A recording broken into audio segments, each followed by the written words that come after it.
Mən indi nəyə müşahidə edirəm? Çünki mən o prosesi izləyirəm. Televiziyaların bir konsepsiyası yoxdur. Və indi onlar oturublar. Doğru, təəssüf ki, oturublar, qalıblar belə ki, biz indi efiri necə dolduracağıq? Yəni nə edəcəyik? onlar efiri doldurmaqla yanaşı həm də necə pul qazanacağıq fikirləşirlər ki, Yəni, biz necə pul qazanacağıq ki, kanalı saxlaya bilək. Yəni bilirsiniz necə? Pula hamımızın ehtiyacı var. Amma mən düşünürəm ki, baxın, mənim milyardım var, amma əmin-amanlığım yoxdur. Mən yaxın şərqdə uzun müddət olmuşam da və o prosesləri izləmişəm. Mən bunu dönə-dönə deyirəm. Suriyada nə baş verib, mən onu görmüşəm. İraqda nə baş verib, nə. Yəni təbii ki, Azərbaycan dövləti, hüquq mühafizə orqanları güclüdür. Biz heç bir ölkə ilə müqayisə oluna bilmərik. Amma biz indidən lazımi, zəruri tədbirləri almasaq, biz heç nə idarə edə bilməyəcəyik. Nə sosial medianı idarə edə biləcəyik, nə YouTube-u idarə edə biləcəyik. Yəni, indiki dövr o qədər mürəkkəb bir dövrdür ki, tutaq ki, illər öncə sənin televiziyaya baxmaqdan başqa şansın yox idi. İndi alternativlər çoxdur. Yəni, TikTok var, Facebook var, YouTube var. Və millətin də ki, kimindən də telefon var, onu özü bitirir. Gəlirəm və millətin də bir hissəsinin ki, tərbiyəsi pozulub və artıq qara güruh kütləyə çevrilib. Onlar ona yönəlibdir. Yəni, cəmiyyətdə mən ona görə deyirəm, adam işləmək istəmir. Adam istəyir ki, asan yolla pul qazansın. Adam torpağı əkmək istəmir. İndi yenə də deyirəm, biz də bu millətdənik. Biz kimisə aşağılamırıq, amma bu bizi narahat etməlidir. Bu mənim milyardım ola bilər. Amma mənim əmin-amanlığım yoxdursa, sabitliyim yoxdursa, yəni biz indi İrandan danışırıq. Əslində İran xalqı böyük bir ləyaqət nümayiş etdirir. Hakimiyyətin, dövlətin ətrafında sıx birləşib.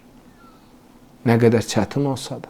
Yəni bu xalqla da biz elə bir iş aparmalıyıq ki, mən görürəm, insanların beyni çox qarışıqdır. İnsanların bir xeyli hissəsi yanlış yola düşüb, ciddi bir formada qara güruh kütləyə yetişir. Yəni, elmli, savadlı, bilikli insanı idarə etmək olur. Amma bu cahil kütləni idarə etmək olmayacaq. Bu adamlara o qədər yanlış təbliğat aparıblar ki, bunları yanlışlara inandıra biliblər. Bunların beyninə yanlışları yeridə biliblər. Ona görə də nə qədər ki, gec deyil, biz bu düşüncələri müalicə etməliyik. Bu düşüncələrin ciddi bir formada qarşısını almalıyıq. Əks halda çətin olacaq. Yəni, mən şəxsən dönə-dönə deyirəm. Mən dövlətimin, xalqımın, millətimin, prezidentimi çox sevirəm. Amma mən bir neçə ildən sonraki proseslərini düşünəndə çox narahatım. Biz indidən preventiv, indidən ciddi addımlar atmasaq, qabaqlayıcı tədbir görməliyik. Biz qarşıdakı dövrdə çox çətin bir günləri yaşaya bilərik. Ona görə də həm cəmiyyət olaraq, həm dövlət olaraq çox ciddi səyləri və çabaları ortaya qoymalıyıq ki, əlimizdə etdiyimiz bu nailiyyətləri qoruya bilək. Ermənistan bugün biz güclüyük deyin, bizlə hesablaşır. Bəli, amma Ermənistan gələcəkdə yenə baş qaldıracaq. Doğru. Biz o əraziləri tikib ermənilər üçün qurmuruq. Biz o əraziləri özümüz üçün tikirik. Qarantiya yoxdur. Onlar tarixən belə olublar. Biz bunu xalq olaraq dərk etməliyik. Biz bunu anlamalıyıq. Mən düşünürəm ki, indiki məsuliyyət Azərbaycan dövləti üçün, Azərbaycan cəmiyyəti üçün ən məsuliyyətli, ən ağır dövrlərdən biridir. Yəni, dünyamız üçün belədir. Amma bizim üçün də çox ağrılıdır və çox həssas bir dönəmdir. Yəni, biraz cəmiyyətdə olan arxayınlıq məni narahat edir. Biraz cəmiyyətdə olan əylənciyə, gəzməyə, kefə olan. Çünki bu dəbdir də, hamı ancaq gəzmək barədə düşünür. Məsələn, indi artıq lazımdır istirahət. Amma bizə savadlı, bilikli mütəxəssislər lazımdır. Bizə güclü milli mənəvi dəyərlərə məxsus gənclik lazımdır. Universitetlərimizdə güclü iş getməlidir. Məktəblərimizdə güclü iş getməlidir.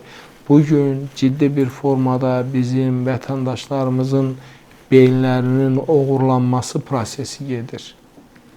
bizə düşmən etdirilməsi prosesi gedir. Yaşadığı xoşbəxtliyi dərk etməmək prosesi həyata keçirilir.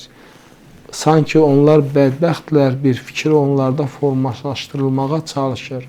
Biz bu proseslərin qabağını ciddi bir formada indidən almalıyıq. Almasaq, yenə deyirəm, gələcək çox çətin olacaq.